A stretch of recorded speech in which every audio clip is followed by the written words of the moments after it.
북쪽에 얼어붙은 광활한 땅에서 남쪽에 뜨거운 열대우림까지 뻗어있는 광활한 대륙을 상상해 보세요. 수천 년에 걸쳐 독특한 방식으로 발전하여 상상을 초월하는 놀라운 문명을 탄생시킨 대륙입니다. 하지만 바다 건너 외계인과 마주치기 전 우리는 이 땅과 그 주민들에 대해 실제로 얼마나 알고 있을까요? 그들은 어떻게 살았고 어떤 지식을 습득했으며 어떤 도시를 건설했을까요? 콜럼버스 이전 아메리카를 둘러싼 비밀의 베일을 벗기기 위해 이 수수께끼 같은 시대로 들어가 봅시다. 멀고도 가까운 이 세상은 수많은 민족이 살아왔고 각자 역사에 고유한 흔적을 남겼습니다. 우리는 수세기를 거쳐 그들의 발자취를 따라가고 그들의 문화를 이해하고 그들의 유산을 음미하는 여정을 시작할 것입니다. 이것은 단순히 과거에 대한 이야기가 아닙니다. 인간의 천재성이 고립된 상황에서도 어떻게 복잡한 사회를 창조하고 과학과 예술을 발전시키고 웅장한 건축물을 건설하고 자연과 조화를 이루는지 살펴볼 수 있는 기회입니다. 우리의 이야기는 바로 그 시작, 인류가 이 땅에 첫 발을 내딛는 순간부터 시작됩니다. 인류는 어떻게, 언제, 그리고 어떤 흔적을 남겼을까요? 고대 유적지를 탐험하고 석기를 연구하며 새로운 땅을 과감하게 탐험했던 초기 원주민들의 삶을 되돌아봅니다. 고인도인으로 알려진 이 시기는 수렵 채집인들의 시대였습니다. 자연에 대한 지식과 혹독한 환경에서 살아남는 능력에 삶의 무게를 실었던 사람들이었습니다. 그런 다음 생활 방식이 어떻게 점진적으로 변화했는지 살펴보겠습니다. 유목민에서 정착민으로, 수렵 채집에서 농업으로 변화했습니다. 옥수수, 콩, 호박과 같은 작물의 출현은 진정한 혁명이었으며 사람들은 영구적인 거주지를 짓고 기술을 개발하고 최초의 공동체를 형성할 수 있었습니다. 이러한 변화는 더욱 복잡한 사회의 출현과 궁극적으로 위대한 문명의 탄생을 위한 토대를 마련했습니다. 이러한 번영의 가장 두드러진 사례 중 하나는 올맥 문명과 같은 문화의 요람이었던 메소아메리카였습니다. 이들은 종종 이 지역 문명의 어머니로 불리며 그럴 만한 이유가 있습니다. 올맥 문명은 거대한 석상, 복잡한 종교적 신념, 그리고 아마도 문자와 달력의 초기 형태를 남겼습니다. 그들의 영향력은 자신들의 영토를 훨씬 넘어 미래 문화의 토대를 마련했습니다. 메소아메리카의 다음 위대한 업적은 마야 문명이었습니다. 티칼과 팔렌케 같은 마야 문명의 도시 국가들은 건축과 공학에서 놀라운 수준을 자랑합니다. 마야 문명은 복잡한 상형 문자 체계를 개발하고 천문학과 수학에 크게 기여하여 놀라울 정도로 정확한 달력을 만들어냈습니다. 마야 문명의 사회 구조, 신앙, 그리고 거대 도시들이 쇠퇴한 이유에 대해서도 알아봅니다. 멕시코 중심부에서 강력한 아즈텍 제국이 번영했습니다. 호수 한가운데 섬에 세워진 그들의 수도 테노치트틀라는 당대 가장 크고 인상적인 도시 중 하나였습니다. 우리는 그들의 국가 조직, 수많은 신과 의식을 모시는 복잡한 종교, 군사 예술, 그리고 아즈텍 사람들의 일상생활을 살펴볼 것입니다. 그들의 문화를 이해하면 그들의 정복 규모와 그 이후의 운명을 이해하는 데 도움이 될 것입니다. 우리의 여정은 남쪽 안데스 산맥으로 이어집니다. 독특한 문명이 탄생한 곳입니다. 불가사의한 지상화와 장엄한 사원을 남긴 나스카 문화와 차빈 문화는 예술, 건축, 그리고 종교의식에서 초기의 업적을 보여줍니다. 이 고대 민족들은 험난한 산악 환경에 적응하는 놀라운 능력을 보여주며 오늘날까지도 감탄을 자아내는 작품들을 탄생시켰습니다. 안데스 문명의 정점은 타우안틴수유, 즉 네 모서리의 땅으로 알려진 잉카 제국이었습니다. 잉카인들은 남아메리카 해안 전체를 따라 뻗어 있는 광대한 제국을 건설했습니다. 우리는 그들의 흠잡을 데 없는 국가 조직, 제국의 가장 외딴 지역까지 연결했던 유명한 도로망, 산에서 식량을 재배할 수 있게 해준 독창적인 계단식 농업 시스템, 그리고 엄격한 사회 계층 구조에 대해 배웁니다.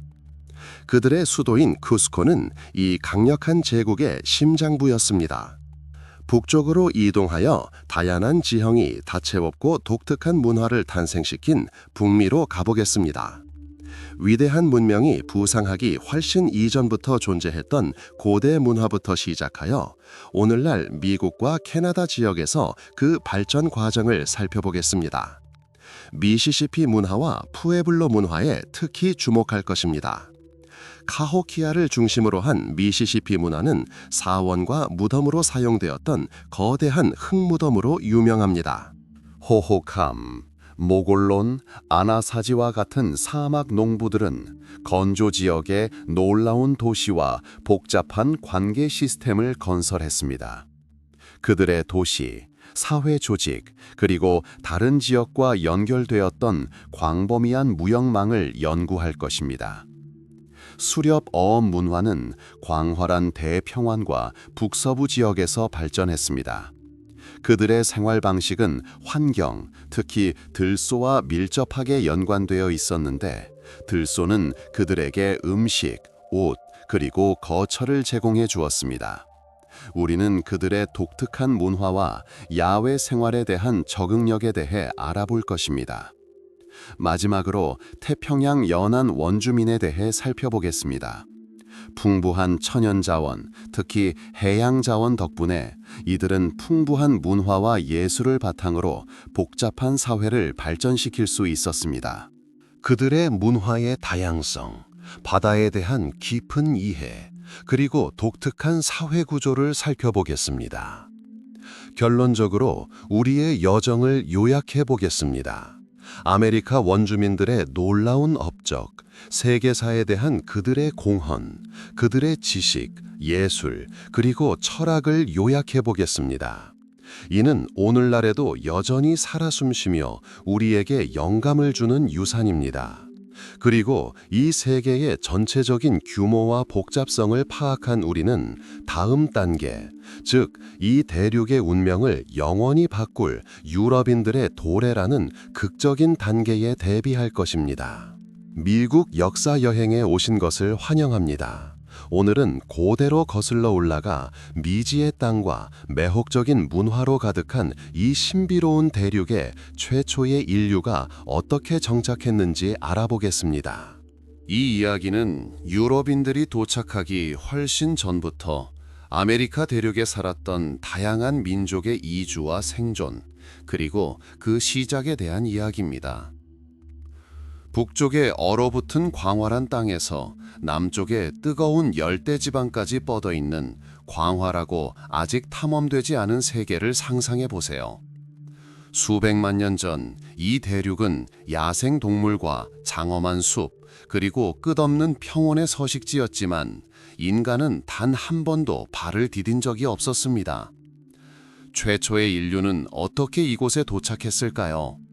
이 질문은 오랫동안 과학자들을 당혹스럽게 했고, 오늘날 우리는 그들이 아시아에서 왔다고 확신할 수 있습니다.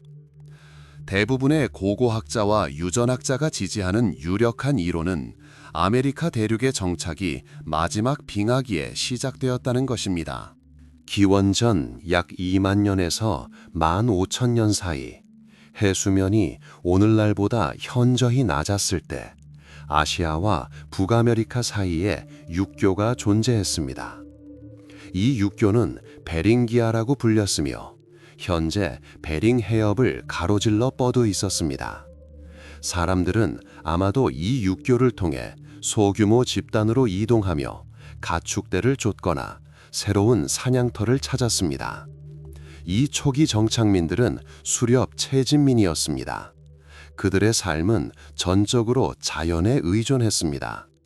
그들은 당시 북아메리카의 광활한 지역에 서식하던 매머드, 들소, 말과 같은 이동성 동물들을 따라다녔습니다. 그들은 작고 이동성이 높은 집단을 이루어 살았는데 아마도 몇 가구 정도로 구성되었을 것입니다. 그들의 집은 동물 가죽과 나뭇가지로 만든 단선하고 쉽게 세우고 옮길 수 있었을 것입니다. 고고학적 발견은 이 고대인들에 대한 귀중한 정보를 제공합니다. 초기 석기 산업의 가장 유명한 복합단지 중 하나는 클로비스 문화입니다. 기원전 13,500년경 고인도인으로 알려진 시대에 이 문화를 창조한 사람들은 독특한 돌 창촉을 제작했습니다. 창촉은 끝이 뾰족했고 밑부분에 특징적인 홈이 있어 창대에 단단히 고정할 수 있었습니다. 북미 여러 곳에서 발견된 이 창촉은 초기 사냥꾼들이 숙련된 장인이자 채집가였음을 보여줍니다. 그 당시의 삶은 고달팠습니다. 사람들은 끊임없이 혹독한 환경과 마주했고 먹이를 찾고 포식자로부터 자신을 보호해야 했습니다. 하지만 그들은 놀라울 정도로 적응력이 뛰어났습니다. 다양한 식물을 활용하고 물을 찾고 거처를 짓는 법을 배웠습니다. 창촉 외에도 가죽 가공용 돌 긁게, 사냥감을 도살하는 칼, 그리고 식물 재료를 가공하는 다양한 도구들이 그들의 도구였습니다. 아메리카 대륙의 초기 주민들은 점차 동물을 따라가고 새로운 영토를 탐험하며 대륙 전역으로 퍼져나가기 시작했습니다. 그들은 북아메리카의 광활한 지역을 정복하고 남쪽으로 이동했습니다. 고고학 발굴 결과 기원전 1만 2천년경부터 남아메리카 남부 파타고니아처럼 외딴 지역에도 사람들이 살았음이 밝혀졌습니다. 이는 그들의 이동이 얼마나 놀랍고 빠른 속도와 효율성을 지녔는지를 보여줍니다. 이것이 단 한 번의 사건이 아니라 수천 년에 걸친 긴 과정이었다는 점을 이해하는 것이 중요합니다. 서로 다른 집단의 사람들이 각기 다른 시기에 베링 육로를 건너면서 그들만의 독특한 기술과 지식을 가져왔을 것입니다. 이러한 초기 문화는 공통적인 특징을 공유하면서도 점차 각 지역의 다양한 자연 조건에 적응하며 서로 다른 방향으로 발전하기 시작했습니다. 빙하기가 물러가면서 대륙의 기후가 변했습니다. 동물의 삶 또한 변화를 겪었는데 어떤 종은 멸종하고 어떤 종은 적응했습니다. 그에 따라 인류는 기술과 생존 전략을 계속 발전시켰습니다. 이 시기가 바로 미래 문명의 토대가 형성되는 시기였습니다. 아메리카 정착 역사에서 그 다음으로 중요한 단계는 농업의 시작입니다. 약 1만 년 전 고고학자들이 홀로세라고 부르는 시기에 사람들은 식물 실험을 시작했습니다. 땅에 떨어진 씨앗이 새 생명을 낳는다는 것을 알게 된 것입니다. 이는 야생식물을 재배하는 길고도 힘든 과정의 시작을 알렸습니다. 최초로 작물화된 가장 중요한 작물은 옥수수, 콩, 그리고 호박이었습니다. 세 자매로 알려진 이 작물들은 아메리카 대륙 여러 민족의 주식이 되었습니다. 높은 수확량과 영양가를 지닌 옥수수는 진정한 돌가구였습니다. 옥수수 덕분에 사람들은 잉여 식량을 생산할 수 있었고, 이는 결국 정착 생활 방식으로의 전환을 촉진했습니다. 사람들이 식물을 재배하는 법을 배우면서 더 이상 먹을 것을 찾아 끊임없이 이동할 필요가 없어졌습니다. 그들은 1년 내내 살 수 있는 영구적인 정착지를 건설하기 시작했습니다. 이는 아메리카 대륙 인류 역사의 전환점이 되었습니다. 농업에 출현하는 인구 증가, 공해의 발달, 더욱 복잡한 사회 구조의 출현으로 이어졌고 궁극적으로 최초의 문명이 형성되었습니다. 따라서 아메리카 대륙에 첫 발을 내디딘 것은 아시아에서 온 현대 원주민의 조상들이었습니다. 그들은 두려움을 모르는 수렵 채집인으로서 수천 킬로미터를 이동하며 새로운 땅을 정복했습니다. 그들의 이야기는 회복력과 적응력, 그리고 인류가 자연을 따라 점차 세상을 변화시키고 미래의 위대한 문화의 토대를 마련해온 과정을 보여줍니다. 아직 유럽인의 손길이 닿지 않은 광활한 대륙을 상상해 보세요. 비밀과 미지의 길로 가득한 세상입니다. 오늘 우리는 바로 이 신비로운 세계로 여행하여 이 땅에 최초로 정착한 사람들의 이야기를 밝혀낼 것입니다. 우리의 임무는 과거를 탐구하고 이 첫걸음이 역사의 흐름을 어떻게 형성했는지 이해하고 이 대륙에서 번영할 위대한 문명의 길을 닦는 것입니다. 아시아에서 온 최초의 사람들이 새로운 땅에 발을 디딘 초창기부터 이야기를 시작합니다. 위험과 발견으로 가득 찬 여정이었고 아메리카 대륙 역사의 시작을 알린 여정이었습니다. 마치 고서의 페이지처럼 고고학적 발견은 정착 이론, 즉 오늘날 우리에게는 거의 상상조차 할 수 없는 거리를 이 용감하게 건너온 이주민들의 여정을 보여줍니다. 최초의 인류 도착 연대기는 석기, 고대 정착지의 잔해, 그리고 광활한 땅에 남겨진 흔적들이 만들어낸 모자이크와 같습니다. 그리하여 우리는 고인도 시대에 살고 있습니다. 이 시대는 수렵 채집인, 즉 자연과 불가분의 관계를 맺은 사람들의 시대였습니다. 그들은 숙련된 장인들이었으며 놀라운 석기를 만들어냈습니다. 이 시대의 가장 유명한 고고학 유적지 중 하나는 클로기스 문화입니다. 클로비스 유적지에서 발견된 유물들은 그들의 고도의 조직력과 장인 정신을 보여줍니다. 부싯돌로 만든 날카로운 창촉은 대형 사냥감 사냥의 완벽한 도구였습니다. 고인도인들은 이동적인 생활 방식을 이끌었습니다. 그들은 동물 무리를 따라가며 식량과 자원을 찾아 대륙을 가로질러 이동했습니다. 그들의 정착지는 쉽게 해체하고 운반할 수 있는 간소한 거처로 이루어진 일시적인 형태였습니다. 그들은 대륙 전역으로 점진적으로 퍼져나가 북쪽의 얼음지대에서 남쪽의 따뜻한 땅까지 광활한 영토를 누볐습니다.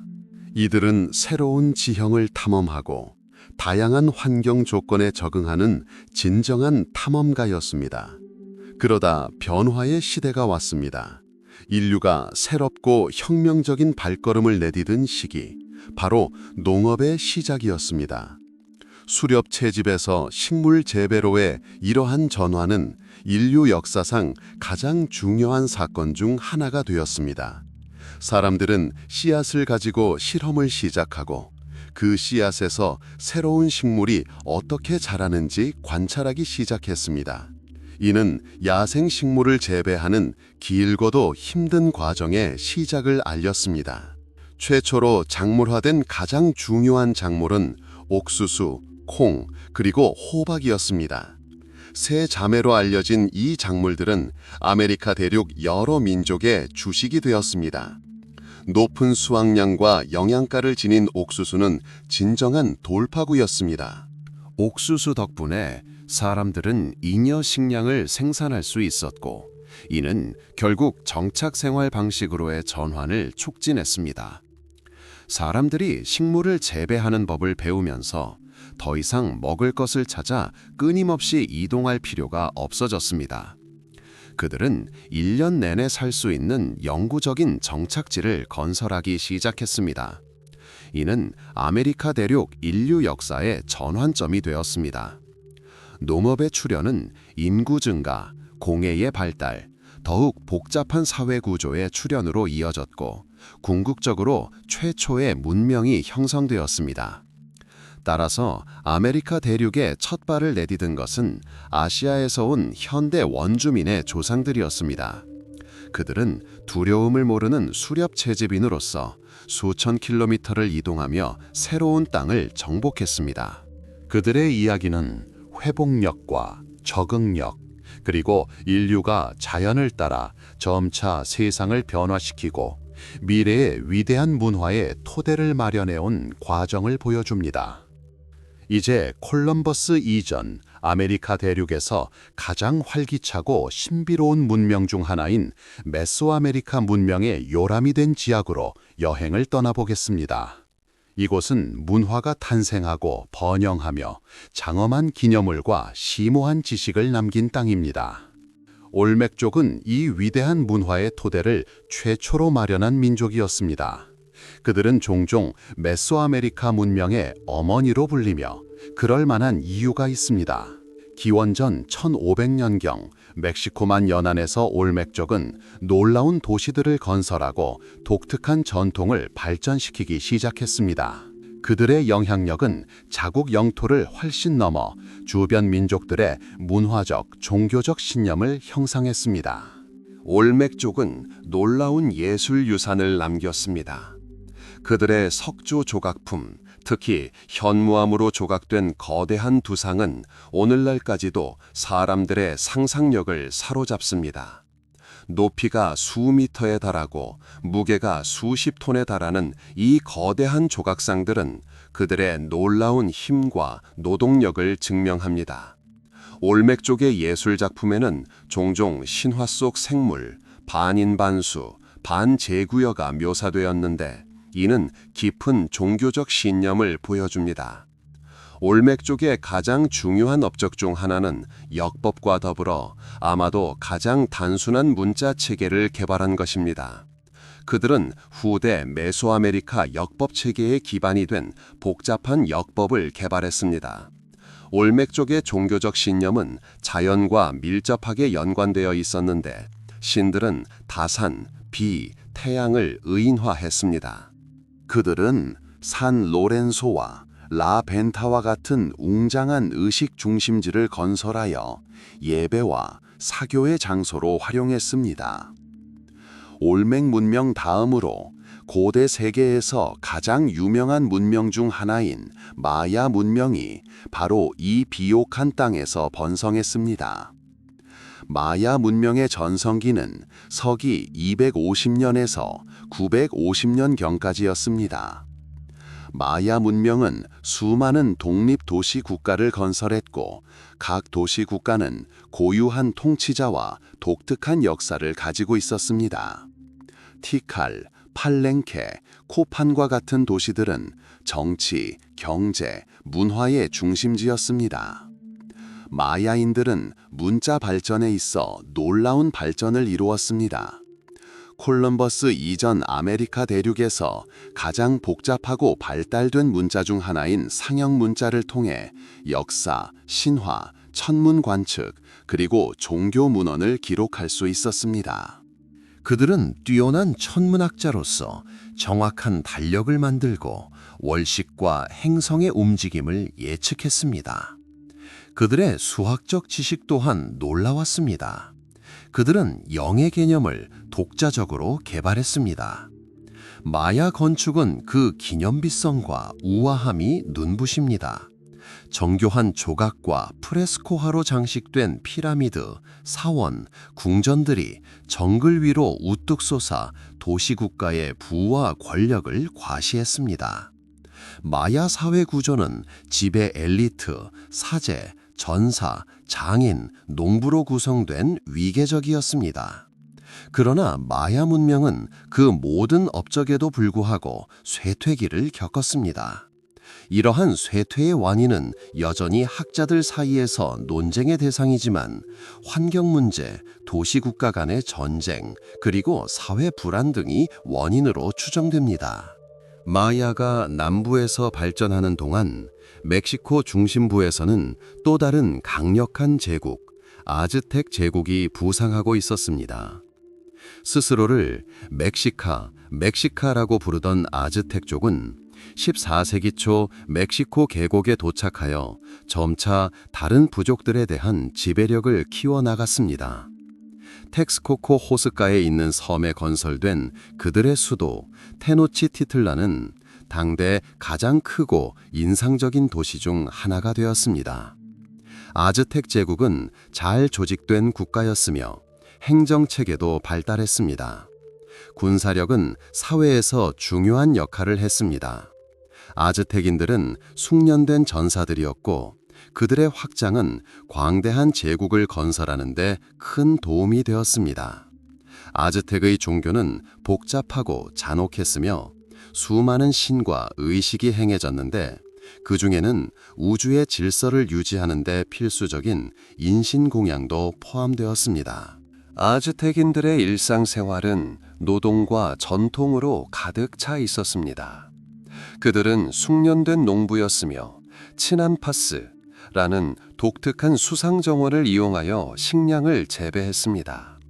무역이 번성했고 테노치티틀란 시장은 세계에서 가장 번화한 시장 중 하나였습니다.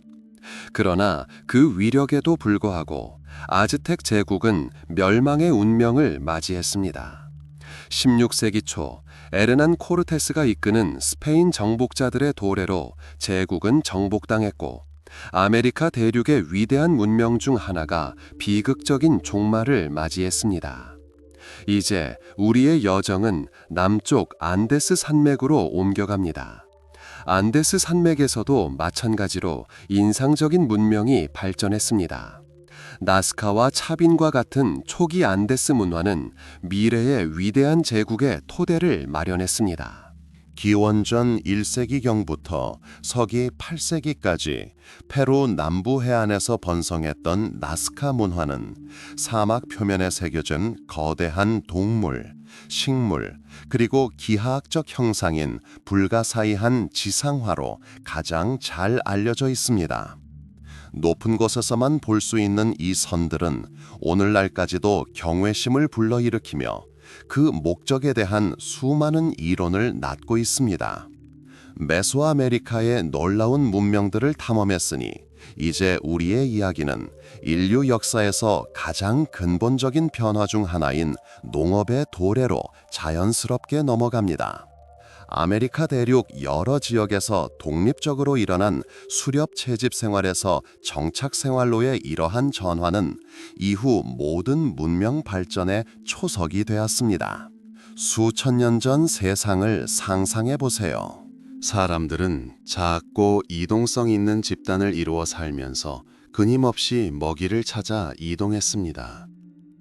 그들의 삶은 야생 자연이 제공하는 것, 즉 열매, 뿌리, 견과류, 그리고 사냥한 동물에 달려 있었습니다. 환경에 대한 깊은 지식, 먹이를 추적하는 능력, 그리고 변화하는 환경에 빠르게 적응하는 능력이 필요한 삶의 방식이었습니다. 하지만 약 1만 년 전, 어쩌면 그보다 더 이전부터 아메리카 대륙 곳곳의 사람들은 놀라운 사실을 알아차리기 시작했습니다. 그들은 먹던 씨앗이 땅에 떨어져 싹을 틔우고 새로운 식물을 만들어내는 것을 목격했습니다. 처음에는 사소해 보일지 모르지만 이는 거대한 변화의 시작을 알렸습니다. 사람들은 씨앗을 모아 의도적으로 좋은 곳에 심는 실험을 시작했습니다. 아메리카 대륙에서 재배된 가장 중요한 식물 중 하나는 옥수수였습니다. 옥수수의 야생 조상인 테우신테는 오늘날 우리가 알고 있는 옥수수와는 매우 다른 모습을 하고 있었습니다. 하지만 수천 년에 걸친 선택과 재배 덕분에 인간은 수많은 알갱이가 달린 큰 옥수수 이삭을 생산하는 식물을 개발할 수 있었고, 이는 귀중한 식량원이 되었습니다. 과학자들에 따르면 이러한 발전은 약 8,000년에서 1만 년 전, 현재 멕시코에 위치한 발사스 강 계곡에서 이루어졌습니다. 옥수수와 더불어 콩과 호박은 초기 농부들의 식단에서 중요한 역할을 했습니다. 단백질이 풍부한 콩은 옥수수의 탄수화물을 완벽하게 보완하여 더욱 균형 잡힌 식단을 만들어 주었습니다. 호박은 영양가 외에도 기름을 추출하는 씨앗과 용기로 사용할 수 있는 껍질 덕분에 귀중했습니다. 옥수수, 콩, 호박, 이 세 가지 작물은 콜럼버스 이전 아메리카 대륙에서 많은 사람들의 주식이 되었으며 서로 보완하는 가치 때문에 종종 세 자매라고 불립니다. 농업으로의 전환은 단번에 이루어진 것이 아니었습니다. 사람들의 삶의 모든 측면을 변화시킨 길고 점진적인 과정이었습니다. 한 곳에서 충분한 식량을 재배할 수 있게 되자 끊임없는 이동의 필요성은 사라졌습니다. 사람들은 정착하기 시작했습니다. 최초의 영구 정착지가 등장했고 시간이 지남에 따라 성장하고 발전했습니다. 정착민들의 삶은 유목민들의 삶과는 달랐습니다. 이제 사람들은 생존을 위한 일상적인 투쟁 외에도 다른 활동을 할 시간이 더 많아졌습니다. 공예에 참여하고 더 복잡한 도구를 만들고 더 튼튼한 집을 지을 수 있었습니다. 이는 또한 인구 증가로 이어졌습니다. 아이들은 더 안전하게 보호받았고 어머니들은 아이들에게 더 많은 관심을 기울일 수 있었으며 이는 공동체의 성장에 기여했습니다. 농업의 도래는 사회 구조에도 영향을 미쳤습니다. 소규모 수렵 채집 집단은 일반적으로 뚜렷한 사회적 불평등이 없었습니다. 그러나 농업이 발전하고 잉여 식량이 축적되면서 지위와 부의 격차가 나타나기 시작했습니다. 더 많이 생산할 수 있는 사람들이 더 큰 영향력을 얻게 되었습니다. 이는 더욱 복잡한 사회 그리고 궁극적으로 문명의 형성으로 이어졌습니다. 초기 정착지를 상상해 보세요. 지형에 따라 점토, 돌, 나무 등 구하기 쉬운 재료로 지은 작은 집들이 모여 있었을 것입니다. 사람들은 땅을 경작하고 농작물을 가꾸고 수확했습니다. 삶은 우기와 건기, 파종과 수확 시기 등 자연의 순환과 밀접하게 연관되어 있었습니다.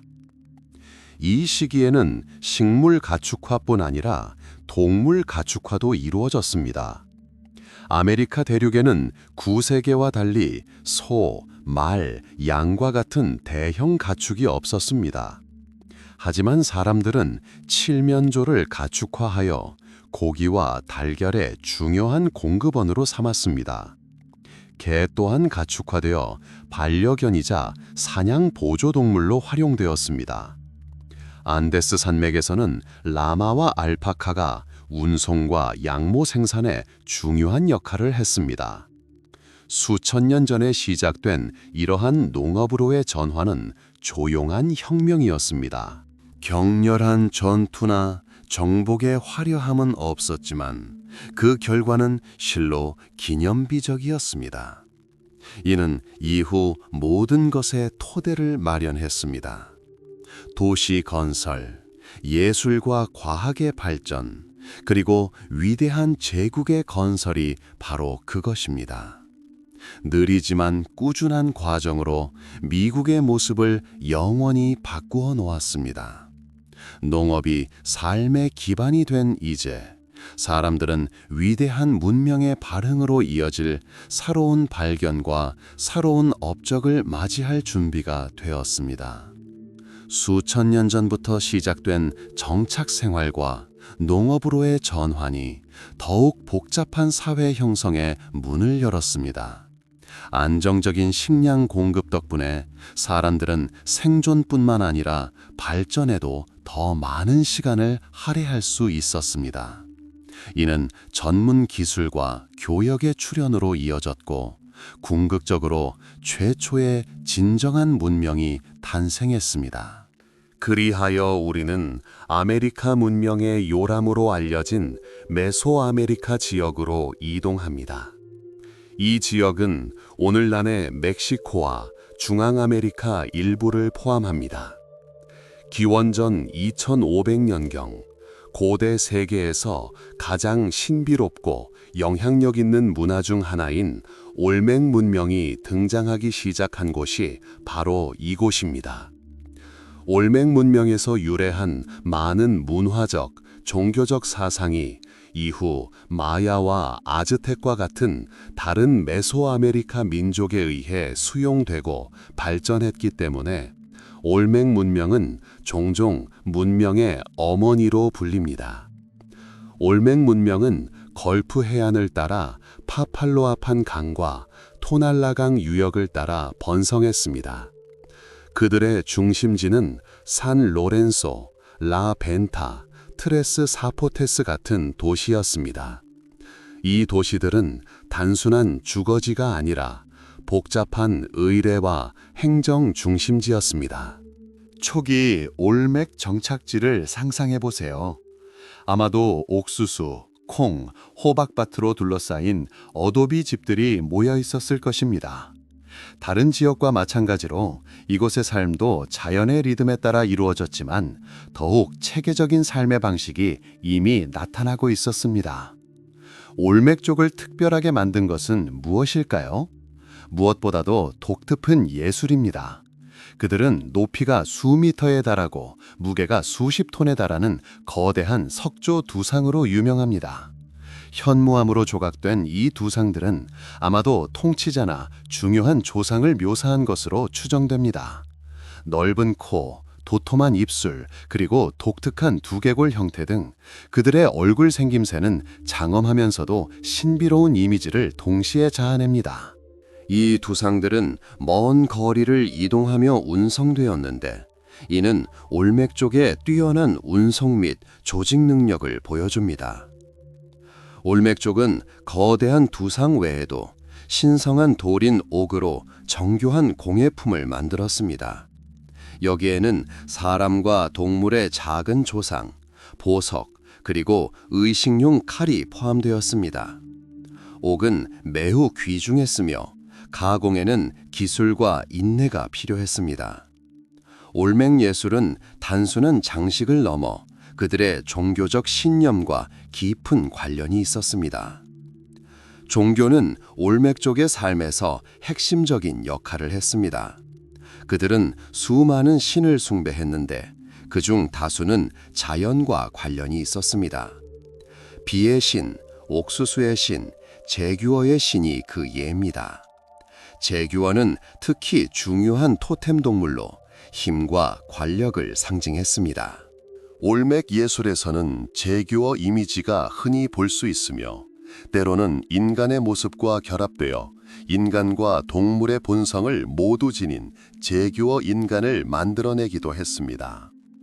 이는 인간과 영계의 연결에 대한 그들의 믿음을 반영했습니다.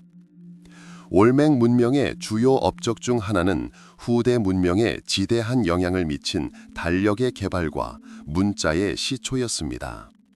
올맥 문자는 아직 완전히 해독되지 않았지만 날짜와 사건을 기록하기 위해 기호를 사용했다는 증거가 있습니다. 천체의 움직임을 관찰하여 만든 그들의 달력 체계는 놀라울 정도로 정확했습니다. 올맥 문명과 관련된 메소아메리카 달력의 가장 오래된 사례 중 하나는 기원전 8세기경으로 거슬러 올라갑니다. 이는 그들이 천문학과 수학에 대한 깊은 이해를 가지고 있었음을 시사합니다. 올맥족의 일상생활은 농업과 종교의식을 중심으로 이루어졌을 가능성이 높습니다. 인구의 대부분은 대규모 의식 중심지 주변의 작은 마을에 사는 농부였을 가능성이 높습니다. 그들은 옥수수, 콩, 호박, 고추, 카카오를 재배했습니다. 참고로 카카오는 매우 귀한 음료였으며 의식 목적으로 소비되었고 화폐의 한 형태로 사용됐을 가능성이 있습니다. 고고학적 증거에 따르면 올맥 사회 구조는 위계적이었습니다. 최상위에는 종교적, 정치적 권력을 행사하는 사제 겸 통치자가 있었을 가능성이 높습니다. 그 아래에는 장인, 상인, 농부가 있었습니다.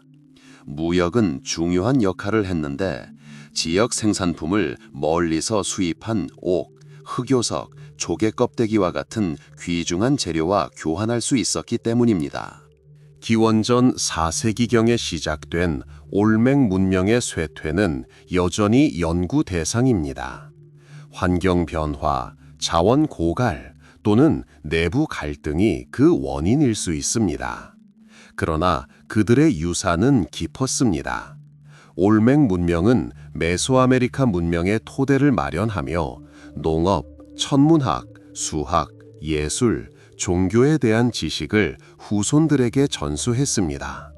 올맥 문명이 뿌린 이러한 씨앗들이 바로 아래에서 살펴볼 장엄한 문화로 성장했습니다. 고대 아메리카의 역사를 따라가는 여정을 계속합니다.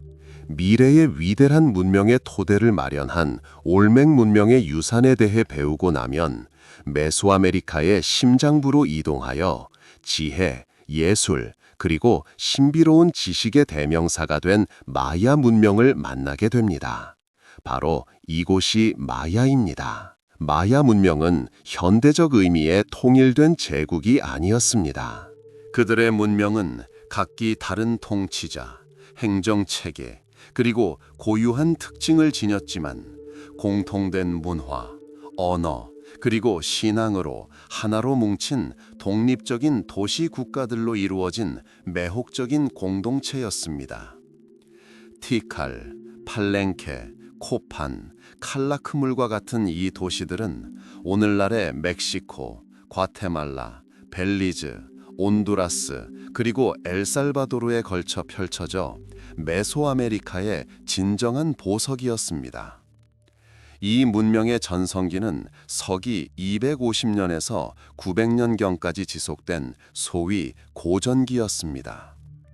마야 문명의 가장 두드러진 특징 중 하나는 문자였습니다. 그들은 소리뿐만 아니라 모든 개념을 전달할 수 있는 복잡한 상형 문자 체계를 개발했습니다.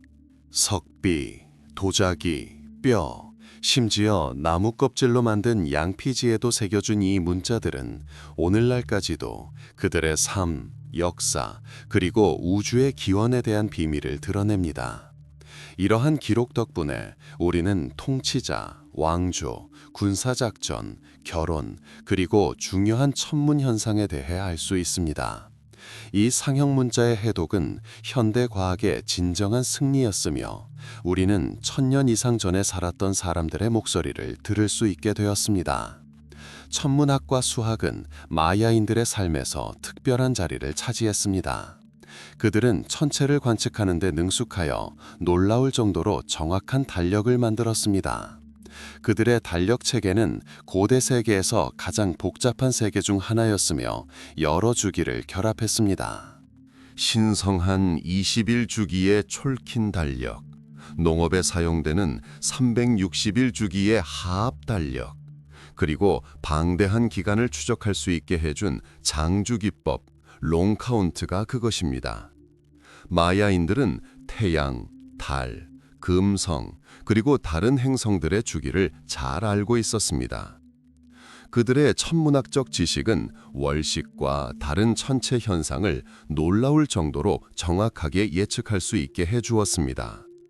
천체 리듬에 대한 이러한 심오한 이해는 그들의 종교적 신념과 일상생활과 밀접한 관련이 있었습니다.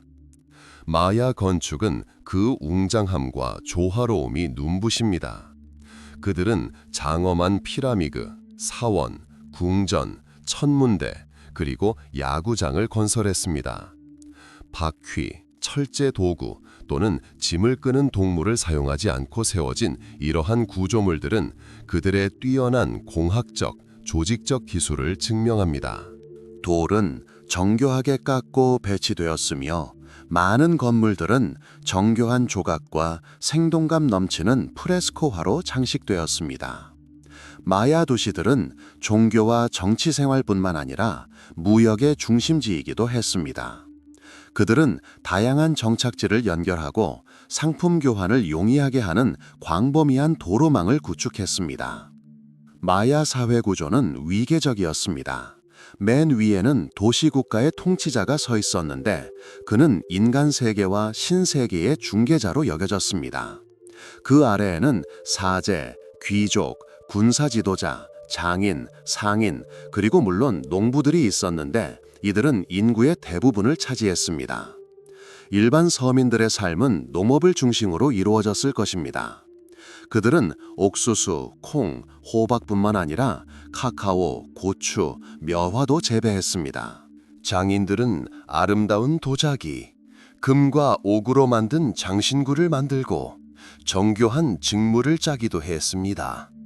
구기 경기는 스포츠와 의례적인 의미를 모두 지닌 마야 문화의 중요한 부분이었습니다. 그러나 다른 위대한 문명과 마찬가지로 마야 문명도 쇠퇴기를 겪었습니다. 서기 9세기경 고전 시대의 주요 도시들이 버려졌습니다. 이러한 쇠퇴의 원인은 여전히 학자들 사이에서 논쟁의 여지가 있습니다. 기후변화, 가뭄, 천연자원 고갈, 사회 불안, 전염병 또는 이러한 요인들의 복합적인 원인이 있을 수 있습니다. 그러나 이것이 완전한 붕괴가 아니라 변화의 과정이었다는 점을 이해하는 것이 중요합니다. 마야 문화는 사라지지 않았습니다. 그들의 전통, 지식, 언어는 다른 지역과 다른 민족들 사이에서 계승되어 새로운 역사적 시대를 위한 길을 열었습니다. 마야의 유산, 그들의 지혜, 그리고 업적은 오늘날에도 여전히 우리에게 영감을 주고 있습니다. 멕시코의 심장부, 광활한 텍스코코 호수의 섬들 위에는 동시대 사람들과 후손들의 상상력을 사로잡은 도시가 있었습니다. 바로 위대한 아즈텍 제국의 수도였던 테노치티틀란이었습니다. 이 민족의 역사, 그들의 흥망쇠는 인간의 의지와 조직이 어떻게 주변 세계를 변화시킬 수 있는지를 보여주는 놀라운 사례입니다. 아즈텍, 즉 스스로를 멕시카라고 부르던 이들은 13세기에 멕시코 계곡에 도착했습니다. 전설에 따르면 그들은 우이칠로포틀리 신의 부름을 받아 새로운 정착지를 찾았는데 그곳에서 선인장 위에 앉아 뱀을 잡아먹는 독수리를 목격했다고 합니다. 그들은 호수에 있는 작은 섬에서 이 흔적을 발견했고 1325년 바로 그곳에 테노치티틀란이라는 도시가 건설되었습니다. 처음에는 소박한 정착지였지만 아즈텍인들은 끊임없는 노력과 뛰어난 공학 기술을 통해 이곳을 당대 최고의 도시 중 하나로 탈바꿈시켰습니다. 아즈텍 국가는 매우 복잡하고 효율적이었습니다. 최고 통치자, 즉 틀라토아니가 통치권을 쥐고 막강한 권력을 휘두르며 그의 결정은 종종 원로와 군사 지도자들로 구성된 회의에서 논의되었습니다. 사회는 계층으로 나뉘었습니다. 최상위에는 통치자, 그의 가족, 군사 지도자, 그리고 대제사장으로 구성된 귀족이 있었습니다. 그 아래에는 전사, 상인, 장인, 농부가 있었습니다. 피필틴이라는 특별한 계층이 있었는데 이들은 전장에서 두각을 나타내거나 국가에 봉사하여 토지를 불화받고 심지어 귀족에 합류할 수도 있었습니다. 노예 계층도 있었지만 다른 문화권만큼 가혹한 처지는 아니었고 자유를 살 기회를 얻는 경우가 많았습니다. 종교는 아즈텍의 삶에서 핵심적인 역할을 했습니다. 그들의 신들은 수많은 신으로 구성되어 있었고 각 신은 삶과 자연의 특정 측면을 담당했습니다. 주요 신으로는 태양과 전쟁의 신 우이칠로포틀리와 지혜, 바람, 다산과 관련된 깃털 달린 뱀 케찰코아틀이 있습니다. 아즈텍인들은 세상이 빛과 어둠의 세력 사이에서 끊임없이 싸우고 있다고 믿었고 태양의 균형과 움직임을 유지하기 위해 신들에게 제물을 바쳐야 한다고 생각했습니다. 식물과 특별한 경우 인간을 제물로 바치는 이러한 제사는 종교의식의 필수적인 부분이었습니다. 인간 제사는 그들의 문화에서 충격적인 측면이기는 했지만 일반 대중에게는 일상적인 관습이 아니었고 중요한 의식과 축하 행사의 일부로 행해졌다는 점을 이해하는 것이 중요합니다. 아즈텍 제국의 전쟁은 필수적이었습니다. 끊임없는 전쟁 덕분에 영토를 확장하고 정복당한 민족에게서 조공을 받고 제물로 바칠 포로를 잡을 수 있었습니다. 아즈텍 전사들은 잘 훈련되고 무장했습니다. 그들은 튼튼한 면모 갑옷과 깃털 달린 투구를 착용했고 흑요석 마쿠아 휘틀검, 창, 슬링 등 다양한 무기를 사용했습니다. 또한 독수리 기사단과 제교와 기사단과 같은 군사 기사단도 있었는데 기사단원들은 높은 사회적 지위를 누렸습니다. 테노치티틀란의 일상생활은 노동과 의례로 가득 차 있었습니다. 도시는 사람과 물자를 운반하는 배들이 지나다니는 운하치계 위에 건설되었습니다. 농업은 경제의 근간이었습니다. 아즈텍인들은 치남파스라고 불리는 독특한 농업체계를 개발했습니다. 치남파스는 인공섬에 조성된 수상 정원으로 옥수수, 콩, 호박, 고추, 그리고 다른 작물들을 풍성하게 재배할 수 있었습니다. 옥수수는 주식으로 토르티아와 죽을 만드는 데 사용되었습니다. 도시의 시장에서는 음식과 수공예품부터 이국적인 깃털과 보석까지 다양한 상품이 판매되었습니다. 장인들은 금, 은, 옥을 세공하고 아름다운 도자기를 만드는 솜씨로 명성을 떨쳤습니다. 교육 또한 아즈텍 사회의 중요한 측면이었습니다. 두 개의 주요 학교가 있었는데 칼메카츠는 귀족의 자녀들이 입학하여 사제, 학자, 군사 지도자가 되도록 훈련하는 곳이었고 테포치칼리는 평민의 자녀들이 공예, 역사, 군사 훈련을 받는 곳이었습니다. 아즈텍 제국은 16세기 초 전성기를 맞이했습니다. 그러나 내부 갈등과 외부의 위협으로 그 세력은 약화되었습니다. 1519년 스파인 정복자 에르난 코르테스가 멕시코에 도착했습니다. 아즈텍과 그들이 정복한 민족 사이의 긴장감, 그리고 그들의 우월한 무기와 전술을 이용하여 스페인은 아메리카 원주민 동맹군의 지원을 받아 테노치티틀란을 포위하고 점령하는 데 성공했습니다. 수도의 함락은 아즈텍 제국의 종말을 의미했지만 그들의 문화, 언어, 그리고 전통은 멕시코 역사에 깊은 흔적을 남겼고 멕시코 국민들 사이에 살아 숨쉬고 있습니다. 고대 아메리카 대륙을 여행하며 매혹적인 문명을 탐험해 보겠습니다. 장엄한 아즈텍 문명을 만난 후 남쪽으로 시선을 옮겨 남아메리카의 비옥한 땅으로 향합니다. 안데스 산맥에서 독특한 문화가 탄생하여 역사에 지울 수 없는 흔적을 남긴 곳입니다.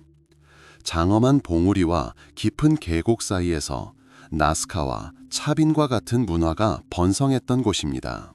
불가사의한 지상화로 전 세계적으로 유명한 나스카 문화는 기원전 1세기부터 서기 8세기까지 오늘날 페루 남부 해안에서 번성했습니다. 이들은 숙련된 농부였으며 건조한 땅에 물을 대기 위해 복잡한 관계 시스템을 구축했습니다. 그들은 수로와 수로를 건설하고 증발을 최소화하기 위해 땅속에 매설했습니다. 이러한 수력 구조물은 오늘날까지도 그들의 뛰어난 공학적 독창성으로 놀라움을 자아냅니다. 나스카 사람들의 일상생활은 자연의 순환과 우주에 대한 그들의 이해와 밀접하게 연관되어 있었습니다. 그들은 옥수수, 콩, 호박, 감자를 재배했는데 이는 남미에서 가장 중요한 작물 중 하나가 되었습니다. 하지만 이 문화가 전 세계적으로 명성을 얻게 된 것은 바로 나스카 지상화였습니다. 나스카인들은 광활한 사막 평원에 돌의 가장 윗부분을 제거하여 거대한 동물, 새, 곤충, 그리고 기하학적 형상의 그림을 그렸습니다. 가장 유명한 것 중에는 벌새, 원숭이, 거미, 도마뱀, 그리고 독수리가 있습니다. 높은 곳에서만 볼 수 있는 이 지상화들은 오늘날까지도 경외감과 수많은 의문을 불러일으킵니다. 지상화의 용도는 천문 달력인지, 의식의 통로인지, 아니면 신에게 보내는 메시지인지에 대한 논쟁의 여지가 있습니다. 화려한 무늬의 도자기와 정교한 직물과 같은 고고학적 유물들은 나스카인들의 높은 수준의 장인 정신을 증명합니다. 그들의 도자기는 종종 사람, 동물, 그리고 신화 속 생물들의 모습으로 장식되어 있어 그들의 종교적 신념과 세계관을 엿볼 수 있게 합니다. 차빈 문화는 완전히 다른 방식으로 발전했지만 그 자체로 인상적입니다. 안데스 산맥에서 가장 오래된 문명 중 하나로 여겨지며 이후 이 지역의 문화에 지대한 영향을 미쳤습니다. 기원전 1500년경부터 기원전 3세기까지 존재했던 차빈 문화의 중심지는 페루 안데스 산맥에 위치한 웅장한 의식단지인 차빈 데 우안타르였습니다. 이곳은 영적, 문화적 중심지였으며 이 지역 전역에서 순례자들을 끌어들였습니다. 차빈 데 우안타르의 건축은 기념비성과 복잡성으로 눈길을 사로잡습니다. 옛 사원으로 알려진 주요 구조물은 석조 구조물, 터널, 그리고 갤러리로 이루어진 복잡한 체계를 이루고 있습니다. 이 단지 내에서 정교한 조각으로 장식된 석비와 오벨리스크가 발견되었습니다. 가장 유명한 유물은 제규어와 뱀의 특징을 가진 의인화된 생물을 묘사한 석비인 라슬란타스로, 이는 제규어와 뱀의 복잡한 신화와 상징성을 보여줍니다. 차빈족의 종교적 숭배는 제규어, 뱀, 독수리처럼 자연의 힘과 관련된 강력한 신들을 숭배하는 데 중점을 두었습니다. 이러한 이미지는 그들의 예술 전반에 스며들어 있습니다. 힘과 권력을 상징하는 제규어의 이미지는 조각과 도자기에서 자주 발견됩니다. 차빈족의 예술은 섬세한 묘사와 상징주의로 유명하며 모체, 나스카, 잉카 제국을 포함한 이후 안데스 문화에 지대한 영향을 미쳤습니다. 차빈족의 예술적 양식과 종교적 모티프는 후대 예술가들의 작품에서 찾아볼 수 있으며 이는 안데스 문화 전통의 연속성을 보여줍니다. 차빈족은 작은 마을을 이루어 농사를 짓고 가축을 기르며 살았습니다. 옥수수, 감자, 퀴노아를 재배했습니다. 그들의 사회는 위계 질서가 강했으며 사제 계급이 통치와 종교 의식에서 핵심적인 역할을 했을 것으로 추정됩니다. 금 장신구와 도자기와 같은 유물들이 발견되어 당시의 공예 기술과 교역 관계를 짐작할 수 있습니다. 나스카와 차빈이라는 초기 안데스 문명은 인간이 혹독한 자연 환경에 적응하고 복잡한 사회, 정신 체계를 구축하는 놀라운 능력을 보여줍니다. 공학, 예술, 그리고 종교적 신념 분야에서 이룬 업적은 이 비옥하고 신비로운 지역에 훗날 등장할 위대한 제국들의 발전에 토대를 마련했습니다. 또한 남미 문명의 독특한 지형을 형성한 전통과 신념이 얼마나 깊이 뿌리 내렸는지를 보여줍니다. 내 지역을 뜻하는 타완틴 수유로 신민들에게 알려진 잉카 제국은 콜럼버스 이전 아메리카 대륙의 가장 위대한 창조물 중 하나로 손꼽힙니다. 잉카 제국은 장엄한 안데스 산맥을 따라 오늘날의 에콰도르에서 칠레 중부까지 뻗어 있으며 놀라울 정도로 다양한 기후와 경관을 지닌 영토를 아우릅니다. 탄탄한 조직, 공학, 그리고 심오한 영성 위에 세워진 잉카 제국은 제국이라는 개념 자체에 고유한 특징을 부여했습니다. 이 광활한 제국의 심장이자 수도는 신성한 계곡에 위치한 쿠스코였습니다. 잉카인들은 이곳을 지구의 배꼽, 우주의 중심이라고 불렀습니다. 쿠스코는 단순한 행정 중심지가 아니라 영적 중심지이자 네 지역이 만나는 지점이기도 했습니다.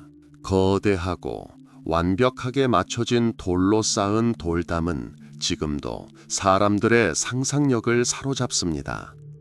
잉카인들의 석조 기술은 타의 추종을 불허할 정도로 뛰어났는데 화강암과 현무암을 너무나 정밀하게 가공하여 석판 사이에 칼날 하나조차 끼우지 못할 정도였습니다. 잉카 제국은 중앙 집권적 통치 원칙을 기반으로 건국되었지만 지역 전통과 관습을 존중했습니다. 잉카 제국의 수장은 태양신 잉티의 아들로 여겨지는 최고 통치자 사파 잉카였습니다. 그의 권력은 절대적이었지만 그는 복잡한 관료 체제를 통해 통치했습니다. 잉카 제국은 4개의 지방으로 나뉘었고 각 지방에는 총독이 있었습니다. 행정은 세금 징수, 법 집행, 그리고 질서 유지를 감독하는 관리들의 네트워크를 통해 이루어졌습니다. 잉카 제국의 가장 인상적인 특징 중 하나는 도로 체계였습니다. 카팡얀으로 알려진 광대한 포장도로망은 수천 킬로미터에 걸쳐 뻗어 타완틴 수유의 가장 외딴 지역까지 연결되었습니다.